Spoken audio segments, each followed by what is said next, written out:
Di sebuah kota yang terletak di ujung pulau Sumatera, saya memulai perjalanan literasi yang sejak saat itu mengukir kisah hidup saya dengan warna-warna yang tak pernah terfikirkan sebelumnya.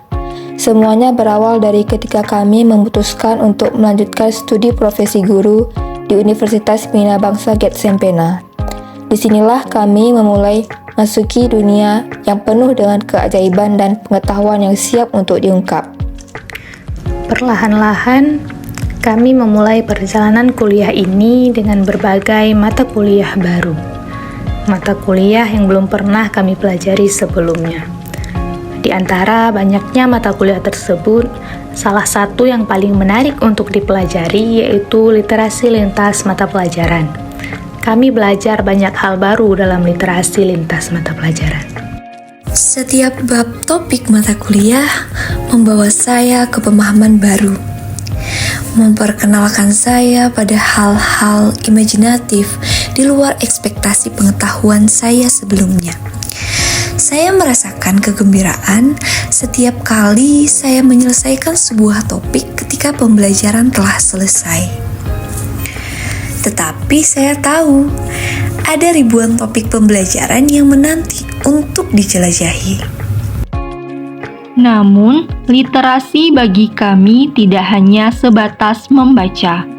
Kami merasa dorongan kuat untuk mengekspresikan diri melalui kata-kata. Kami memulai dengan menulis cerita pendek, mencatat pengalaman harian, dan akhirnya merangkai kata-kata menjadi puisi. Menyusun kata-kata menjadi kalimat merupakan sebuah keindahan tersendiri. Kami menemukan kepuasan dan kelegaan melalui setiap kata yang kami tuangkan di atas. Perjalanan literasi ini juga membawa kami ke dunia digital. Seiring dengan perkembangan teknologi yang semakin pesat, kemampuan literasi digital menjadi kunci untuk memahami teknologi dan menyelami lautan informasi. Sehingga kita dapat mengambil banyak manfaat dari kemajuan teknologi ini dan menghindari potensi risiko dari informasi-informasi yang tidak terpercaya. Kami juga belajar mencari informasi dengan bijak, mengelola sumber daya digital, dan berpartisipasi dalam komoditas dunia maya. Literasi digital memberikan kami kemampuan untuk terus belajar, terhubung dengan orang-orang dari berbagai belahan dunia, dan memahami dinamika global. Namun, seperti setiap perjalanan literasi kami tidak selalu mulus. Ada saat-saat di mana kami merasa terjebak dalam hambatan dan kelelahan. Tetapi, setiap rintangan adalah peluang untuk tumbuh. Kami belajar untuk mengatasi kesulitan, mencari bimbingan, dan terus bersemangat untuk terus berkembang.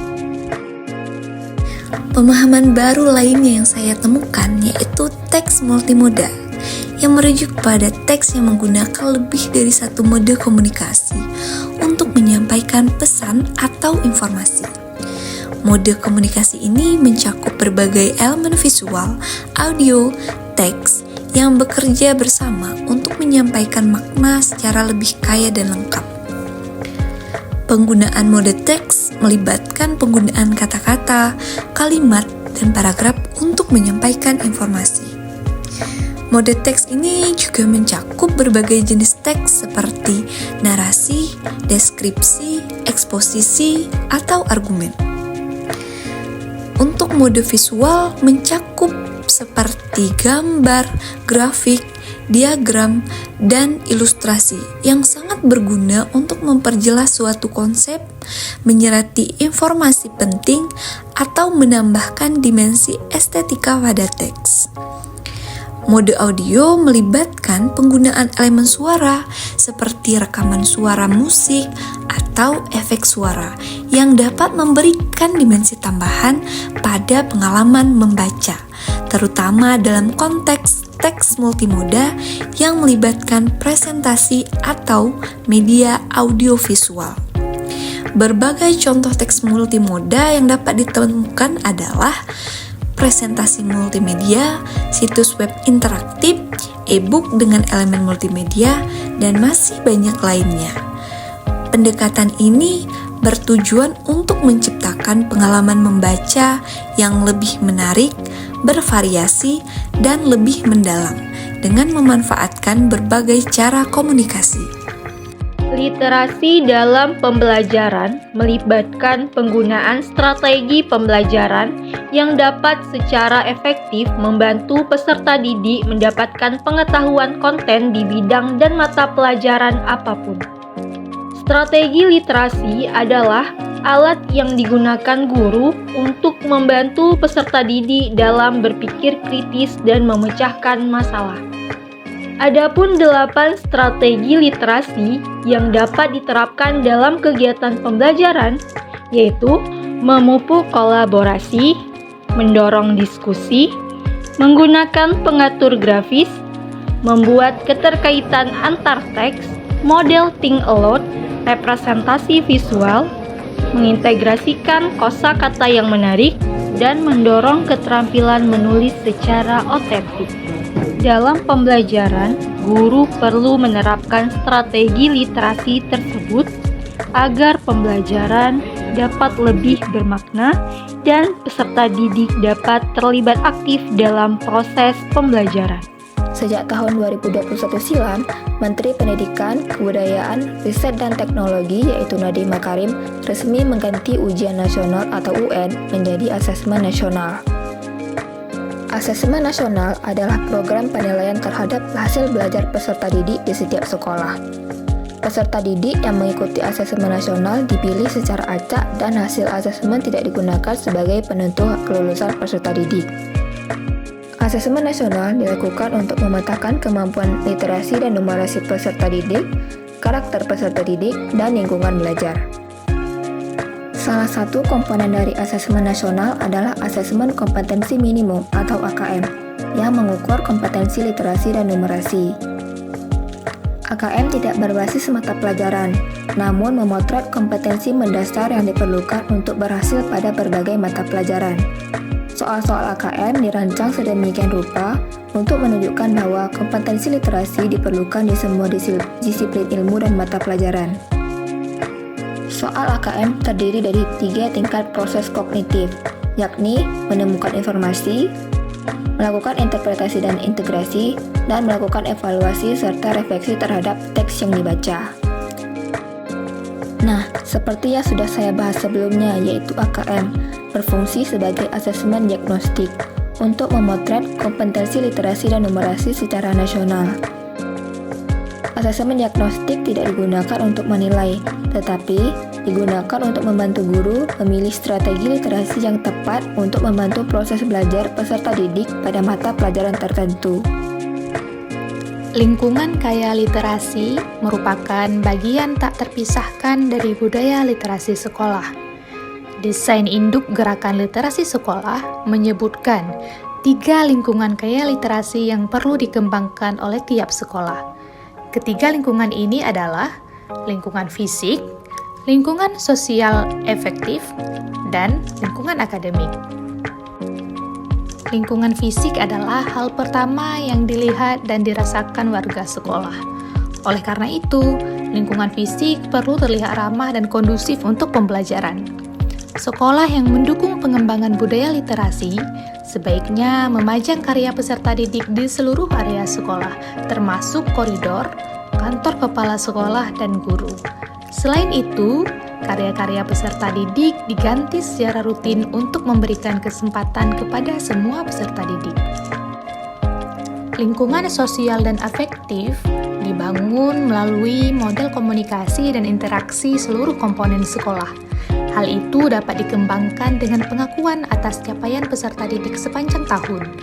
Pemberian penghargaan dapat dilakukan saat upacara bendera setiap minggu untuk menghargai kemajuan peserta didik di semua aspek. Prestasi yang dihargai bukan hanya akademis, tetapi juga sikap dan upaya peserta didik. Dengan demikian, setiap peserta didik mempunyai kesempatan untuk memperoleh penghargaan sekolah. Lingkungan fisik, sosial, dan afektif berkaitan erat dengan lingkungan akademis. Ini dapat dilihat dari perencanaan dan pelaksanaan gerakan literasi di sekolah. Sekolah sebaiknya memberikan alokasi waktu yang cukup banyak untuk pembelajaran literasi. Salah satunya dengan menjalankan kegiatan membaca dalam hati atau guru membacakan buku dengan nyaring selama 15 menit sebelum pembelajaran berlangsung. Untuk menunjang kemampuan guru dan staf, mereka perlu diberikan kesempatan untuk mengikuti program pelatihan peningkatan pemahaman tentang program literasi, pelaksanaan, dan keterlaksanaannya.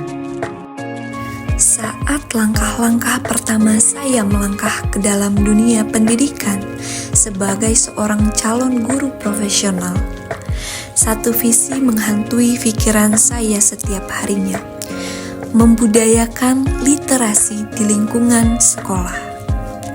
Saya percaya bahwa literasi bukan hanya tentang membaca dan menulis, tetapi juga fondasi utama untuk mengembangkan pemikiran kritis, ekspresi diri, dan daya imajinasi siswa. Sebagai awal perjalanan ini, langkah pertama saya adalah menciptakan atmosfer kelas yang mendorong cinta terhadap literasi. Saya memahami bahwa anak-anak belajar dengan lebih baik ketika mereka merasa nyaman dan terinspirasi. Oleh karena itu, dalam proses pembelajaran, saya bukan hanya menyampaikan tentang pelajaran, tetapi juga tentang membentuk kebiasaan membaca yang menyenangkan. Ruang kelas bukan hanya tempat untuk mengajarkan, tetapi juga untuk merayakan keajaiban kata-kata. Saya juga menyadari pentingnya memanfaatkan teknologi sebagai alat untuk meningkatkan literasi. Di era digital ini, kita memiliki akses ke berbagai sumber daya digital yang dapat membuat pembelajaran lebih interaktif dan menarik. Sebagai calon guru, saya berkomitmen untuk memanfaatkan teknologi ini secara bijak dan menciptakan pengalaman belajar yang mendalam bagi peserta didik. Selain itu, kolaborasi dengan sesama pendidik dan staf sekolah merupakan langkah kunci dalam membudayakan literasi. Kami ingin berbagi ide, strategi, dan sumber daya dengan rekan-rekan sejawat. Workshop dan sesi pelatihan akan menjadi sarana untuk berdiskusi dan membangun keterampilan literasi bersama. Kami yakin bahwa dengan kolaborasi yang kuat, kita dapat menciptakan lingkungan yang mendukung literasi di seluruh sekolah. Tak kalah pentingnya, saya akan berfokus pada keterlibatan orang tua dalam upaya membudayakan literasi. Saya akan mengadakan pertemuan rutin, memberikan informasi tentang pentingnya literasi, dan memberikan saran praktis tentang bagaimana orang tua dapat mendukung perkembangan literasi anak-anak mereka di rumah. Melibatkan keluarga sebagai mitra dalam upaya literasi akan menciptakan dukungan holistik untuk pertumbuhan literasi siswa. Dalam upaya membudayakan literasi, saya menyadari bahwa perubahan tidak terjadi dalam semalam. Namun, dengan kesabaran, dedikasi, dan kolaborasi yang kuat, saya yakin kita dapat menciptakan lingkungan sekolah yang mempromosikan literasi sebagai inti dari pembelajaran dan pertumbuhan peserta didik. Saya ingin menjadi seorang guru yang dapat membawa literasi ke dalam hati dan pikiran setiap peserta didik saya. Kini, literasi bukan hanya menjadi keterampilan, tetapi juga menjadi teman setia dalam mengarungi kehidupan.